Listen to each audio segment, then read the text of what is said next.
मुख्यमंत्री इस दिशा में जाते हैं, मंत्री उस दिशा में जाते हैं। क्या औचित्य? आप बिल्कुल सही बात कर, मैं वही कह रहा हूं कि कहां इन्होंने विषय उठा दिया कि इतने नहीं, इतने संस्थान बंद किए। बंद तो हुए ना, कहा उनने, लेकिन बंद किए ना। और आपकी जानकारी के लिए मैं बताऊं, जो संस्थान आपने बंद किए हैं हमारे ही नहीं किए, जो वीरभद्र सिंह जी ने खोले थे वो भी बंद किए, धूमल जी की सरकार के वो भी बंद किए, जो बहुत सारे स्कूल ऐसे हैं। और इसलिए मैं एक बात बड़ी स्पष्ट कहना चाहता हूं अध्यक्ष महोदय, आप इस बात को स्पष्ट करें कि सरकार जो चुनी हुई होती है कितने साल के लिए होती है? वो 5 साल के लिए होती है। अंतिम दिन तक वो संवैधानिक व्यवस्था के अनुरूप जो है काम कर सकती है, फैसला ले सकती है। हमने फैसले लिए और जो आपने परिपाटी शुरू की है, और ये आने वाले समय में आपको बताऊं कि हमको भी विचार करना पड़ेगा। आपने 1 साल के अंतिम फैसले को लेकर के पुनर्विचार किया, उसमें से बहुत संस्थान बंद के हम हो सकता है कि हम जितना कार्यकाल, मुझे मालूम नहीं आपका बचा कितना है अब, लेकिन मैं इतना कह रहा हूं पहले दिन से रिव्यू करेंगे। पहले दिन से रिव्यू करेंगे।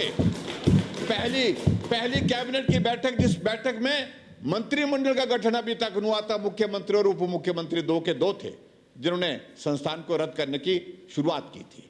इन सारी बातों को लेकर के अब आपको भी भुगतना पड़ेगा। और संस्थान की बात नहीं मैं कह रहा हूं, तमाम फैसलों को लेकर के विचार करेंगे। जो आपने इस प्रदेश का सत्यानाश कर दिया, जो इस प्रदेश की आपने आर्थिक व्यवस्था जो है तहस नहस कर दी, उन सारे बातों को लेकर के विचार करना पड़ेगा। दूसरी बात अध्यक्ष महोदय, अरे भाई क्या परेशानी है? निपट गए आप लोग ये सारे? चलिए आ गया। इसलिए अध्यक्ष महोदय, नहीं सीखने की बात नहीं, सीखने की बात उनको सिखाओ ना जरा। अध्यक्ष महोदय आगे की बात कहें, मैं थोड़ा सा इसमें कहूं, चलिए अभी अगर पहली बात तो मैं ये जानना चाहता हूं कि इस डिस्कशन का जवाब कौन देंगे? अभी 2 साल अगली घोषणा मत कर दो ना, अभी तो 2 साल व्यवस्था से संबंधित अब तो 2 साल इस डिस्कशन का, इसका जवाब कौन देंगे? मंत्री जी वहां नहीं है, मंत्री जी वहां नहीं है, मुख्यमंत्री जी वहां नहीं है, यही है, कौन जवाब देंगे? यही होने गैलरी में सुन रहे। यानी कि इसका मतलब कितना गंभीरता से आप सारी चीजों को ले रहे हैं। और मुख्यमंत्री जी हमारे ऊपर बात कर रहे हैं, बार बार कर रहे हैं कि आपने भी 8 महीने जो है शिमला कॉरपोरेशन का चुनाव जो है वो स्थगित किया था। हमने स्थगित नहीं किया था, कोर्ट में गई थी। सिमी नंदा आपकी काउंसलर थी, वो हाई कोर्ट में गई थी और कोर्ट का फैसला समय पर नहीं आ पाया। प्रयास करते रहे। व्यक्तिगत रूप से हम लोगों ने उनसे कहा कि चुनाव का समय हो गया है, इसलिए आप इसको वापस लीजिए। जो डिलिमिटेशन का प्रोसेस था, रिजर्वेशन का रोस्टर का विषय था, और वो जाकर के कोर्ट में गई, कोर्ट ने फैसला नहीं दिया, तब तक के लिए कार्यकाल पूरा हो गया।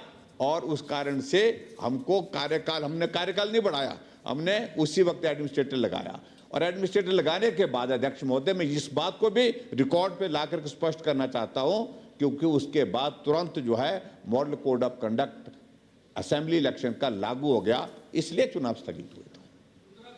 और उत्तराखंड की बात में करेंगे, लेकिन यहाँ की बात करो, आप कहां clarification has come on the record. तो इसलिए ये हो गया। Please order in the house. और इसलिए यहाँ एक माननीय सदस्य ने बड़ा भारी जिक्र किया मंडी के उसमें त्रासदी का। अरे अगर त्रासदी की पीड़ा होती तो आप ये नाटी डालने की योजना नहीं बनाते, जो नाटी आप डाल रहे हैं 11 तारीख को मंडी में। जरा सी लज्जा आनी चाहिए, शर्म आनी चाहिए। 50 लोग तो मंडी में मरे हैं, जिनमें 33 मेरे विधानसभा क्षेत्र हैं। 11 लोगों की लाश मिली और 22 लोगों की लाश भी नहीं मिली है, और आप उसमें जश्न मनाने जा रहे हैं। इससे निर्लज्ज होकर के, इससे निर्लज्ज